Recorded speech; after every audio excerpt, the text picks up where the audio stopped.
Welcome and thank you so much for joining us today. So we are going to be looking at bearings. Now, what is bearings? The first thing I would like you to think about is a compass. So when we're talking about bearings, we are talking about a compass. Now, with a compass, we look at north, east, south, and west. So our compass is always going to be pointing to north. So that is exactly what bearings are. It always starts from north. So if I have an angle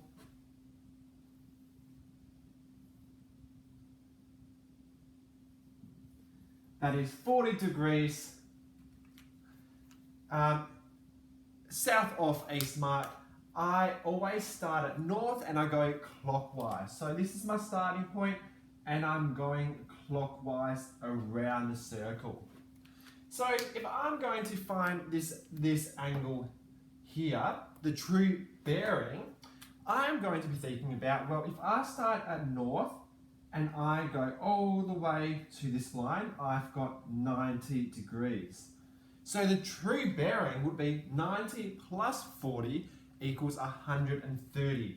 So how I write that is 130, and then I'm using this symbol here, the degrees true bearing for T.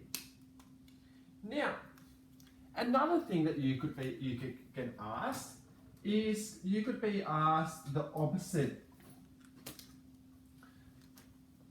So the opposite.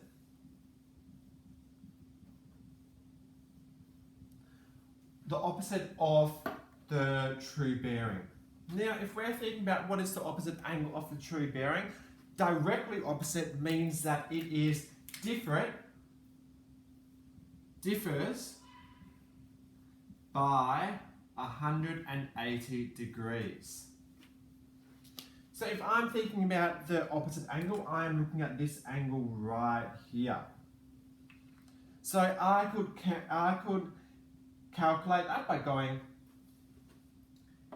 90 plus 90 plus 90 and keep them going around, or I could just go, well, if this is 130, I am adding 180 degrees. It's 180 degrees more. So 130 plus 180 is 310. So my opposite angle of the true bearing is 310 degrees. Let's have another look at our angles. Somebody take this away. Awesome. Okay, so our next angle that I'm going to be looking at is going to be over here. And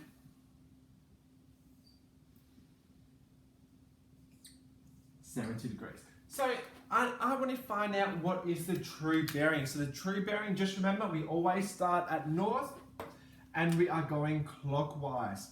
So from here all the way to S, that's a straight angle. So straight angle is 180 degrees, and then I'm adding 70 degrees.